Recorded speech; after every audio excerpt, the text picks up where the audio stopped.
I think my husband is a skinwalker, and here is the horrifying reason why.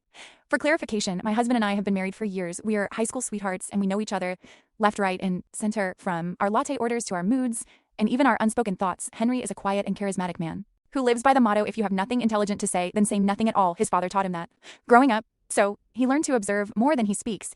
Even with me, he is quiet. I do not mind, because I was the nerdy, shy girl in school with straight, as who barely talked to anyone until I met Henry. He understood me without words, and our love language became acts of service done without asking. He goes to work, I clean the house, buy groceries, walk our mini Labradoodle bee to the park, and start supper. He usually comes home around 4, greets me with a silent kiss in the kitchen. We hug and eat together in comfortable quiet. That is why what happened the other night terrified me. I had just come back from walking bee and started dinner when Henry came home loudly. His footsteps were rushed and heavy. He is 6 foot lean and normally walks softly, almost silently, but this time he stomped up the stairs like something was wrong. I peeked around the corner, and he was heading upstairs. "Hello, darling, how was your day?" he said with a huge grin. I frowned, because he sounded like he was relearning how to speak to me, like he was acting. I replied hello, and turned back to the stove. He stopped a few steps away from me, still in his suit holding his briefcase, smiling, but the smile stretched too wide and did not look like Henry. I tried not to show that I was uncomfortable, because Henry always notices small changes in me, but this one did not. "Go wash up," I said quietly. "You cannot wear work clothes at dinner."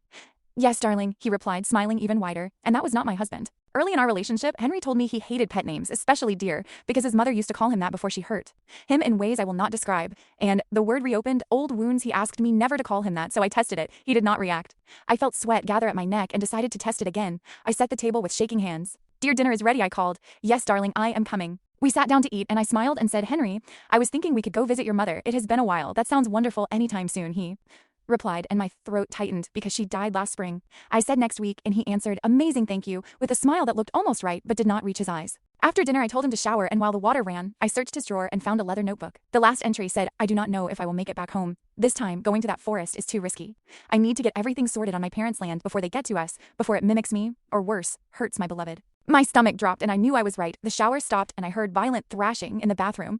I locked myself in our bedroom and have been here for over an hour. It is outside the door now, begging, switching, voices, crying, sobbing, screaming, pleading, in Henry voice and then in others. I do not know how much longer I can last. If you are reading this, please come save me before it is too late.